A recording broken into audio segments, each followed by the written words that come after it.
艺术水阁好，国政解说两句，互你做参考。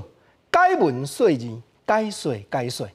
台湾有红龙果，有芭乐，秋冬天有莲雾，有梨仔，热天有西瓜。莫怪人讲台湾叫做果子王国。当然，果子王国就有果子的俗语啊。这俗语话，毋是干那咧讲果子，要浅学人生，深入人生甲人相处，真侪艺术的所在，真侪咱值得学习的铁律。国政讲几句，我来甲你互相参考一下。大先我来讲一句叫做“甘蔗规矩艺”，这毋是俗语，这叫做立起来话。顶句要接下句的，啥做甘蔗规矩艺？你认真甲想看觅，真趣味一句话啊！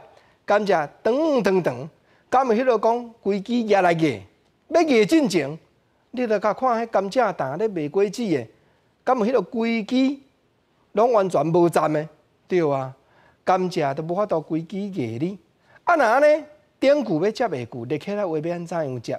所以毋知讲甘蔗规矩艺，就是咧形容吼，有一款人长拢无站，拢无站做一扎一扎，或者无站扎，哈哈，这叫做立起来话啦。无站扎的人真济，厝边头尾公司内底大家咧相处，有当着啊吼，人会软土深骨，你毋安尼甲伊计较，你吞忍伊。伊嘛要甲你打落土，住伫倒手边，即个就来甲你教耳啊！讲吼，住正手边迄个吼，拢咧讲你长，讲你短，拢咧甲你嫌，讲你啥物咧门无关，门无串，啥物话都有在调生。实在讲，过去人先贤一句话讲来说是非者，便是是非人。啊有影吼，软土深骨的人足济啦。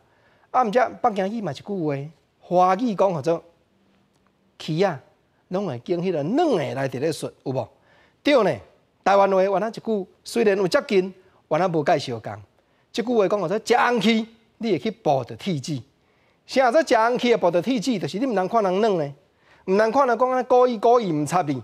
厝边头尾大家咧相处，你要甲吞落，要甲食落，气啊软的，你要甲食落，像华语咧讲的，食红气，红气总是内底有籽嘛，无定着吼，你无斟酌。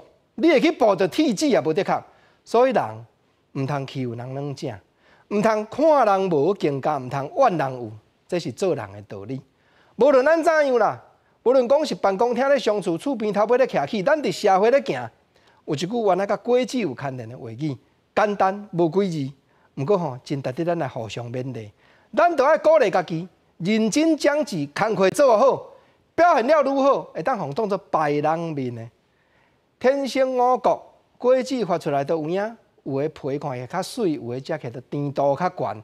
啊，咱若认真向上，会当互这果子的头家、果子担、遮的头家娘，拢甲咱捡起来摆人面的，这就是讲互人重用啦。这嘛是好代志，你讲看有影无？做一个互人摆人面的人，互人会一着的人，咱互相来勉励，你看好无？